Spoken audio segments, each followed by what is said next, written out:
Hey everybody, my name is Brienne. You can also call me Owlco. Today we are going to be doing a Q&A.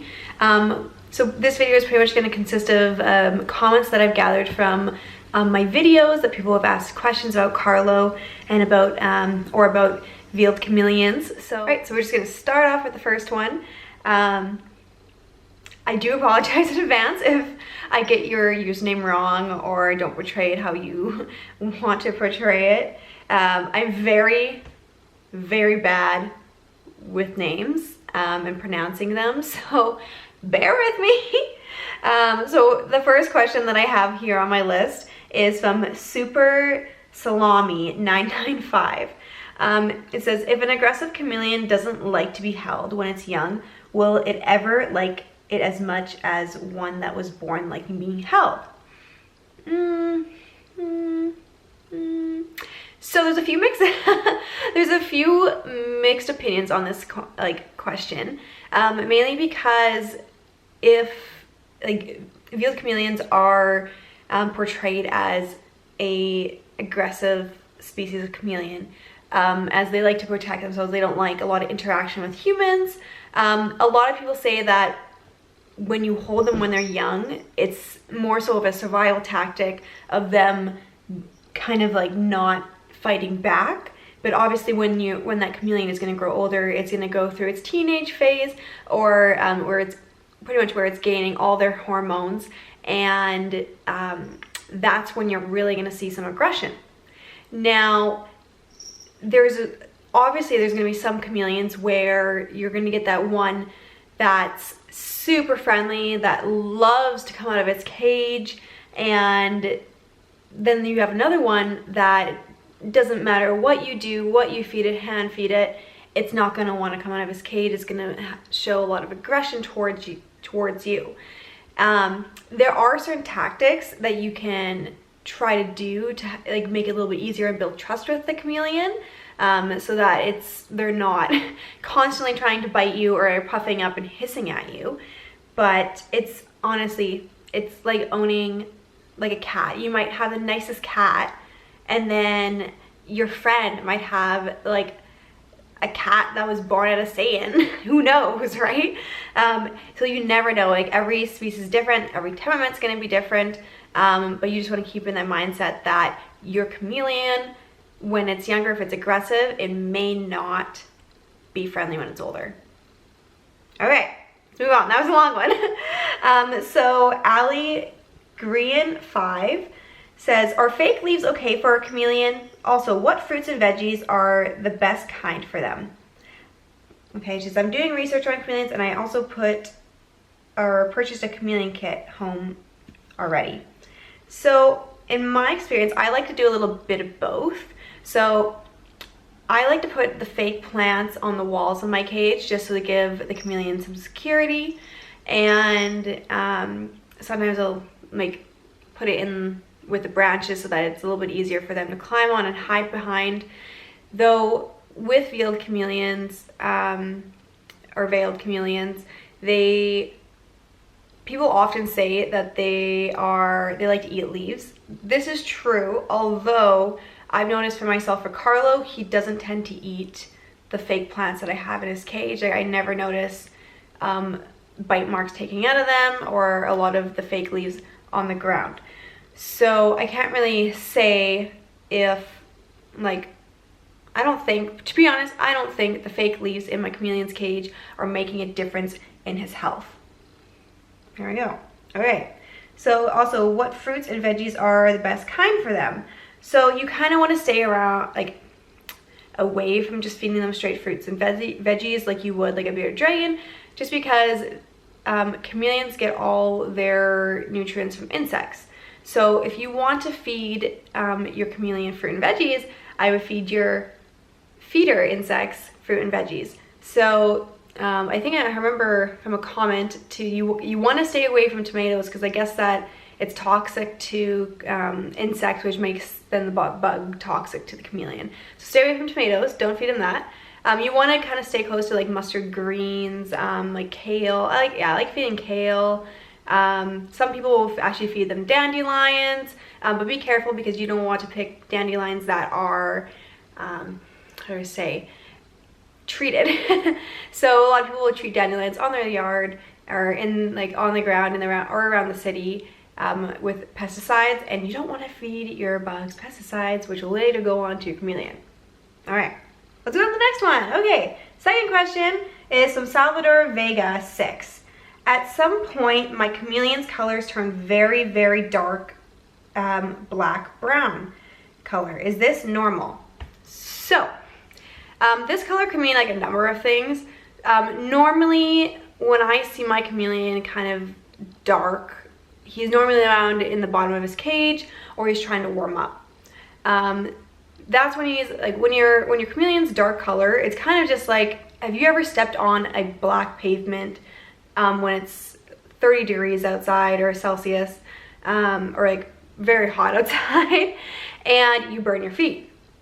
Well, that dark pavement is absorbing all that heat. So that's what your chameleon is trying to do as well. That color on like the other side could also mean that your chameleon is stressed out. So you kind of have to take a step back and think, okay, is the cage good? Does he have enough hiding spots? Is there a stressor? Is he seeing his reflection? So maybe you don't have a screen cage, and maybe he's seeing his reflection, thinking it's another chameleon, and he's getting very stressed out with that. Or maybe you have his cage in a room where there's lots of traffic, and maybe you have a cat or a dog that likes to kind of just sit and stare at him or her, the chameleon, which could also stress out your chameleon. So that's why, like I said before, I like to cover my cage, like the walls of the cage with plants, so that it kind of gives my chameleon a little bit more security and he doesn't feel like he's out in the open and gonna be preyed on. But yeah, so hopefully that answers your question. And then Addie, the next one, says, should I put the cage near the window or across the room? Should I put it up high or on a desk or low on a platform? So for this question, I normally suggest you want to put your chameleon in like the highest place in the room possible, just because normally in nature they are high up in the trees, like they're climbers, they're arboreal. They want to be as high as they can be so they can be away from predators. Addie also asked she says that, and one of my worst fears is crickets. I hate them so much and they scare me terribly. Do cams need them? How do you dust the crickets if they are always jumping around? So yes, chameleons like to eat live insects, so please don't feed them dead insects. Most likely they probably won't take them. How I kind of like learned over the years. Oh God, my voice, my teeth. Okay, so I've learned over the years that when I used to have my cricket cages, the ones that didn't really work, I used to take the tubes and like put them into a cup, and then I would put the powder in and then kind of have my hand over the top and then kind of just shake it, so then the crickets would get dusted properly. A lot of people I've seen too would put the crickets into a bag, like a plastic bag, and then put the powder in there and then shake them and then pour them out into a cup, or pour them into like a chameleon's cage, or like whatever reptile they're feeding this cage. Now that I have them in kind of like a large like tote bin, I normally will put my feeding cup inside the tote bin and then kind of take the cardboard and shake it in, like the crickets into the cup, and then I would kind of just do it of powder and then shake it around that way. Okay, so the next question is from Nancat Rainbows Weirdos. It says, do you leave both UV light and daytime light bulbs on during the day and turn both off at light? So I leave my UVB and my basking light on during the day from 7:30 a.m. to 7:30 p.m. And then the lights are turned off. So during this period is my kind of cool down time for Carlo, and this allows him to sleep. So when all the lights are off, he can sleep. You kind of want to have a good sleep schedule on for your chameleon, just because if you have the lights on 24 hours a day, your chameleon might not sleep. And a lot of question too that I also get is, especially since I live in Canada, where my temperatures drop in the negatives. Here, they're like, how do you keep your chameleon from not freezing at night? So my biggest thing is does your house have a furnace? If it does, then make sure your house does not go below 65 Fahrenheit. That just because if it's below 65 Fahrenheit, then that's when you kind of go into the danger zone for chameleons. And normally for me, when like my house will normally not get below 68 Fahrenheit on the coldest days. So my house is always going to be warm for my chameleon, and it's going to always have that line of temperature where it's not going to go below 65 Fahrenheit, if that makes sense. Also with his basking light on, when his basking light is on and his lights are on during the day, his temperature should still stay around like 85 Fahrenheit. So I don't really need to worry about that.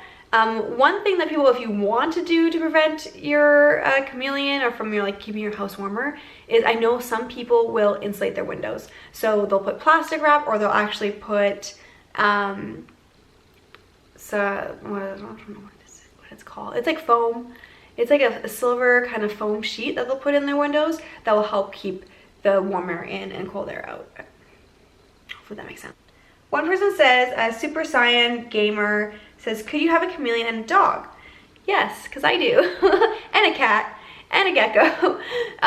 So the one thing I want to stress with having multiple animals in the house, especially if you have a dog with your chameleon, you want to be very careful that your dog does not act out, think it's a toy. So to prevent that, maybe not bring your chameleon out when your other animals are around, or if you have a certain room where your animals will hang out, or if you have like a pet cage or a pet gate, put them in there while you're filming videos with your reptiles, so they don't get scared or spooked. That's why one of my biggest advice. It's advice. I made a lot of took a lot of questions, and I didn't realize this video was going to be really freaking long. So let's answer maybe one more. For BMJO2 or BMJO, it says, how do I know if my chameleon is getting the water he needs? Because I've never seen him drinking from the dripper. Now, it's very rare that a chameleon is going to want to drink in front of you unless you force them to drink. And by forcing them to drink, it's not really forcing them to drink, it's you're standing there spraying them like their face until they start drinking. And that's not really the best kind of route to go, but if you know, or if you haven't seen your chameleon drink, then maybe try doing that like a few times a month, just to make sure that they're not getting dehydrated. So another big clue to see if they're actually getting some liquid in them is their urate. So when they go to the bathroom, chameleons will plop out a nice little white looking kind of turd or goop. So if this goop or turd looking is yellow or orange, it's most likely your chameleon is not getting enough water. And a lot of people will also put their chameleons in the shower, turn the shower on, make sure it's not hot water. You will burn your chameleon and you could die. You get really stressed out. But anyways, so yeah, a lot of people will do that. They'll do like a prolonged misting, like hand misting, like I said before, when you spray them, and then maybe they will drink. Another good thing too is if I find sometimes I'll find my chameleons urate being a little bit more yellow than I would like it, or more yellow than white, I will feed him insects that are high in water. So one insect that I like to feed, like I said in the past, is hornworms, and this is an insect where they get really big and they're really sometimes really squishy and puffy, This is because they have a lot of water weight on them. So I like to feed my chameleon hornworms when I know he's a little bit dehydrated, just so I know that he's gonna get some liquid in him by eating these insects, if that makes sense, hopefully. But anyways, I think I'm gonna wrap it up there because my tea is getting cold, as well as this video is taking a little bit too long for my liking, because they're always long, my videos. If you like this video, please give it a big old thumbs up. If you do have any questions for a future Q&A, you can put them below in the comments, as well as I want to do a personal Q&A about myself. So if you have any questions about me and what I do or my normal life, you can put them as well as the comment section below, and I'll be sure to get that video up and running once I have enough questions. If that makes sense. I feel like I've been saying that the whole video, but hopefully this video makes sense to you. But anyways, until next time, bye guys!